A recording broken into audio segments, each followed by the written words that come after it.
Hello guys, আসসালামু আলাইকুম। Welcome to new blog video. Guys, আজকে একটা দুঃখের সংবাদ আছে যে গাইস, আমার রাজগোল্লা পায়রার মাদিটা হারিয়ে গেছে। যে গাইস, আমি দেখি পায়রাটা ডিমে বসে আছে। যে গাইস, পায়রাটা আরো কিছু কবুতর ডিম পেড়ছে, আপনাদের দেখাবো। এই যে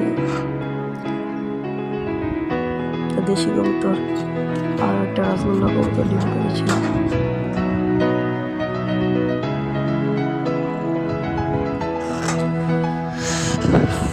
পায়রিটা যদি হারিয়ে যায় তবে আমরা একটা রাজগোল্লা কবুতর আনবো। আর যদি আপনার কেউ পেয়ে থাকেন যোগাযোগ করবেন, কমেন্টের মাধ্যমে বলবেন। এই পাশের বাড়িতে আমি একটা ময়ূরপঙ্খী বা লক্ষা কবুতর দেখতে পাচ্ছি, যাদের দেখানোর চেষ্টা করছি আপনাদেরকে।